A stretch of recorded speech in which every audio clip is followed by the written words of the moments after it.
Hello, my name is Sativ, and welcome to the Warlords of Draenor Rogue PvP Guide. Here's a short rundown of what you can expect to find in this video. Mists of Pandaria to Warlords of Draenor changes, poisons, stealth and vanish, how to leave combat, combo points, energy and finishers, abilities and passives for all rogues.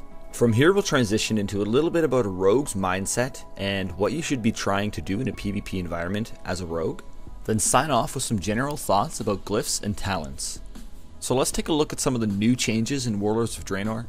Even if you're completely new to World of Warcraft and Rogue in general, I suggest you pay attention for this part. Critical strikes in player versus player are now 150% damage instead of 200%.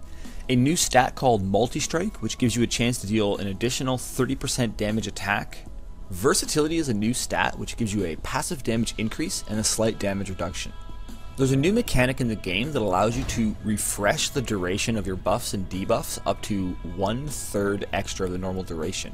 Here you can see I refresh my Slice and Dice as it's already active and bring it to 46 seconds, where on the tooltip the max duration is 36 seconds. Now when it comes to poisons, rogues have two different kinds of poisons. They have utility and lethal.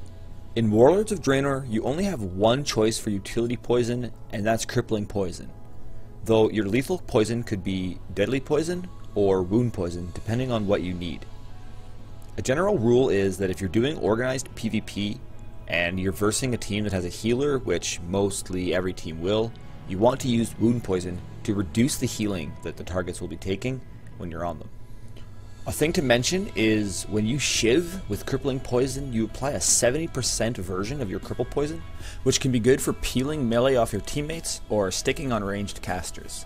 Stealth and vanish. Rogues can use the ability stealth to conceal themselves in the shadows and become invisible to enemies at a ranged. As you can see, I'll walk past these hostile NPCs just as an example, and they won't aggro me, but as you can see, they stopped to look at something. That's because they're slightly detecting me due to the fact that I'm standing in front of them. Now, if I were to remain behind them the entire time, it's much more difficult for NPCs and players alike to see you if you are behind them. Not only are you invisible to players while stealthed, but you also gain access to your stealth skill set. Things like Cheap Shot, Garrote, Sap, and Ambush are all skills that you have access to while you're stealthed. Let's take a moment to examine these skills and see how they're used in PvP. First up is Cheap Shot. Cheap Shot is a 4-second stun effect. Stuns are great because your enemy can't move while they're stunned, and a lot of them can't use any of their abilities while they're stunned as well. Next up is Garrote, which is a 3-second silence effect, which also applies a small damage over time.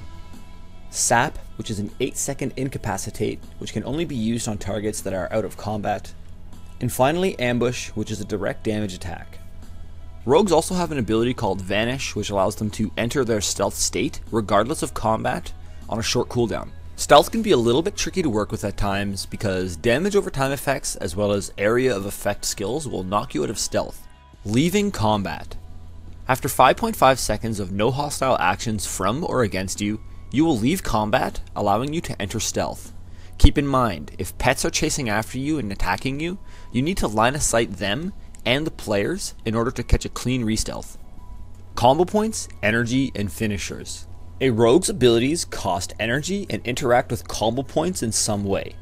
Generators like Sinister Strike, Mutilate, Backstab, or Ambush will grant combo points, while finishers like Eviscerate, Kidney Shot, Slice and Dice, or Recuperate will spend combo points. All finishers have a 20% chance per combo point to restore 25 energy through relentless strikes. So it's most efficient to use finishers at 5 combo points. Finishers and generators change in effectiveness based on what specialization you're playing. But regardless of what specialization you are, there are some abilities and passives that are available to all rogues. Let's cover those skills now and talk about their role in a PvP environment. Rogue passives. Fleet-footed. Increases movement speed by 15% and reduces fall damage. Swiftblade's Cunning, 5% haste and 5% multi-strike in an AoE group-wide buff. Rogue abilities. Blind. Instantly mesmerizes your target for 8 seconds. This skill is physical and cannot be dispelled. This does not share Diminishing Return with Sap, which makes for devastating CC combinations. Cheap Shot. A 4-second stun effect can be glyphed to 4.5 seconds, requires stealth. Most rogues open with Cheap Shot not only to keep their target from reacting, but to keep them in place so that their teammate can attack them easily. Cloak of Shadows grants immunity to magical skills for 5 seconds. You can use Cloak to avoid dangerous situations or crowd control while you're trying to secure kills. Evasion increases your chance to dodge by 100%. However, bear in mind you must be facing your target to dodge. You can also dodge ranged attacks from hunters. Feint reduces all area of effect damage by 50, often used alongside the talent Elusiveness. While spec'd into Elusiveness, Feint becomes a rotational defensive ability that you can use at any time to reduce the damage you are taking and become more durable. Garrote silences for 3 seconds can be glyphed to be a 4-second silence. Silences can stop some classes from utilizing defensives they could otherwise use while stunned, for example Shamanistic Rage or a Mage's Blink. Gouge incapacitates an enemy for 4 seconds. Though it's extremely heavy on energy costs, it can be used as an emergency interrupt or small CC when needed. Kick, a 4-second interrupt if used while your target is casting. It's important to know when your enemy is committing to a spell.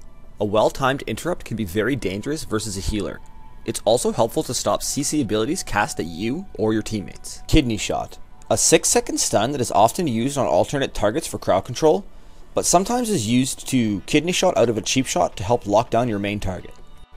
Preparation resets the cooldown on Sprint, Evasion, and Vanish. Sap, an 8-second incapacitate effect that is only usable on targets that are out of combat. Smoke Bomb can be used to create line of sight between targets inside of the bomb and those outside of it, often used to score kills and fill in gaps in CC chains. Sprint increases your movement speed by 75% on a 1-minute cooldown. Shiv applies a more potent version of whatever utility poison you have on your offhand. Throw is a skill that is only really used for stopping other rogues from re-stealthing by keeping them in combat with your throw.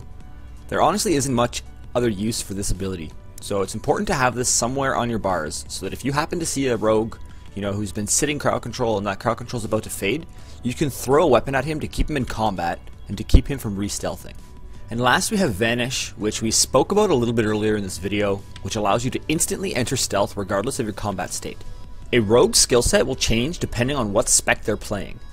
If a rogue is playing Assassination, they will have access to things like Mutilate, Dispatch, and Vendetta. Though if they're playing Subtlety, their skill set will be slightly different with Shadow Dance, Backstab, and Hemorrhage. Same goes for combat. Each spec has different utilities, abilities, and skills that function in different ways.